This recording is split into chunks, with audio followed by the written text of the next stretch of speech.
napag-usapan na po yung budget briefing, may nagpapatanong lang po, especially Kong Zia, and also Attorney Jay can answer. Kung sa budget briefing daw po ba ng Office of the Vice President na nakaschedule din po sa House, pwede pa raw po bang maitanong yung funds na subject ng impeachment or sakop na ba siya ng subjudice?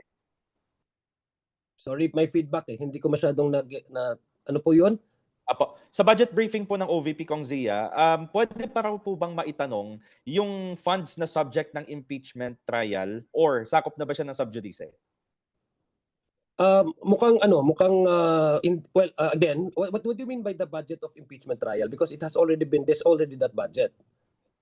I mean yung mga funds po ng OVP na subject ng impeachment trial. Meaning, yun pong mga napag-uusapan na confidential funds noon ng OVP, yung maling paggastos ng OVP. Pwede pa raw po bang itanong yung issue na yun doon sa budget briefing ng OVP for 2027? Well, unang-una, wala pa naman ding desisyon ang korte patungkol sa impeachment trial, no? So I don't see any reason bakit magkakaroon ng restriction doon sa mga katanungan na alam naman po natin na this is simply a constitutional mandate that each individual congressman and representatives are exercising, no?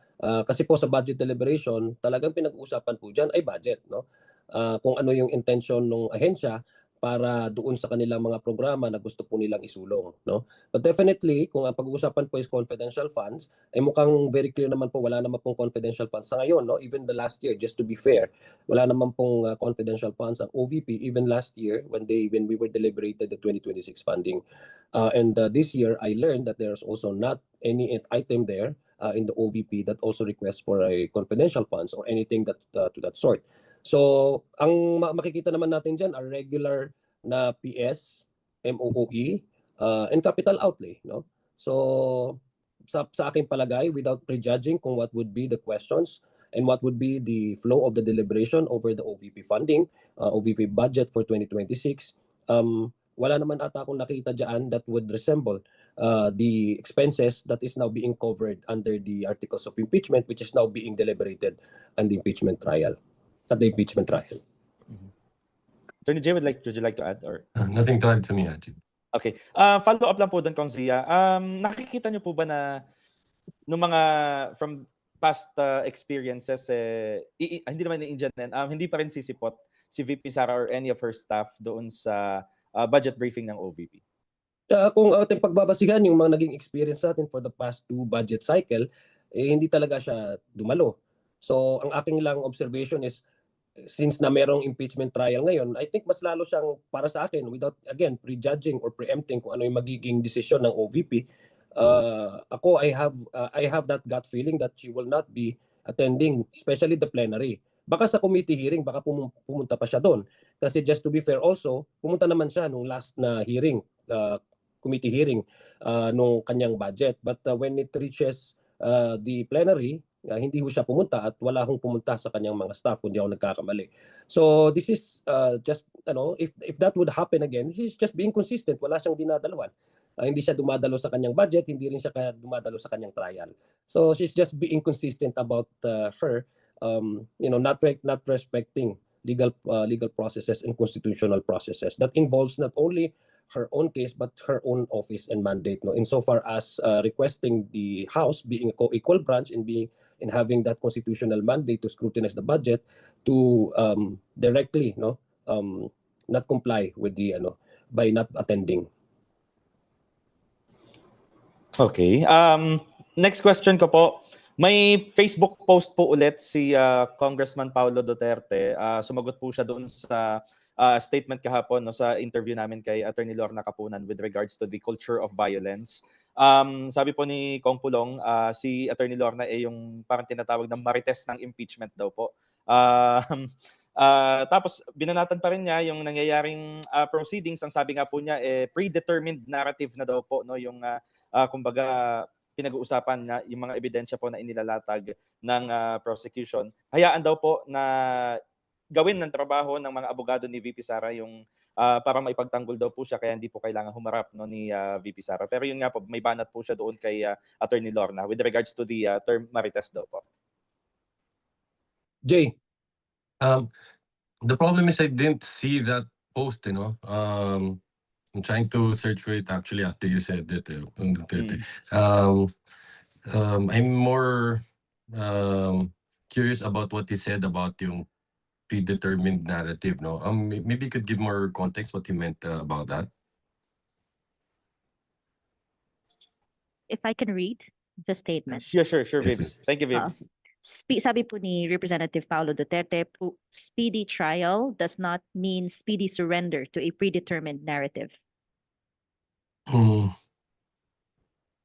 because yung all other matters niya about attacks against Attorney Kapunan, etc. I don't want to comment on that anymore. No, but because I just mentioned that I'm not sure, no, because I haven't seen the entirety of the statement. But if it gives the impression that by saying it's a predetermined narrative, if he's saying that it seems the matter has been prejudged already by the impeachment court, that's the thing that I may have an issue with, no, consistent with our reaction, no, dun sa naging statement ni VP Sara about bending the law happening in the impeachment proceedings, no. Kung again, I'm not sure if that's what he meant, but if that's what the message, that he's trying to give, that this has been prejudged already, then that's dangerous again, because that could be an attack, no, against the integrity of the court. And of course, we shouldn't say, no, na interested parties, no, shouldn't say that mukhang may decision na dito, no, impeachment court. Again, we have to respect institution, and maliwanag, may pagkakataon, magkabilang panig, magpresenta ng ebidensya para ang mga senator judges ay makapag bigay ng hatol, no, batay sa mga ebidensya na ito. So again, maybe I'll try to go over the statement also while Kong Zia chimes in also. Well, I'm not gonna defend Attorney Kapunan because she can ably defend herself, no? Pero isa lang ang masasabi ko. Kaya ata nila sinisingle out ngayon si Attorney Kapunan kasi talagang magaling siya, no? She was able to elicit information from the witnesses that strengthened the case against the Vice President, no? Personal attacks saying na Marites would not help not only the case of the defense, but it will not help the entirety of the proceedings, no, by focusing on the merits of the case, no? Ganun lang, sa akin lang, kung meron mga ganitong pananalita, mga ad hominem attacks on the personality and how she views individual prosecutors, that's her opinion, but it will not answer the allegations. It will not be a way to counter the allegations, much less provide an answer to increasing questions, surrounding the misuse of the confidential funds of the OVP. So if we dwell on this kind of talk, no, itong mga gutter talk, I think it will not sufficiently address the questions that are now being asked of the OVP. Neither would it help the defense case to defend the respondent. Mas lalong klarong lumalabas na mas na napipikon na sila sa mga katulad ni Attorney Kapunan na magagaling na mga abogado at mas effective sa paglalahad ng mga testimonya ng mga witnesses na hindi nasasagot diretsa ng depensa.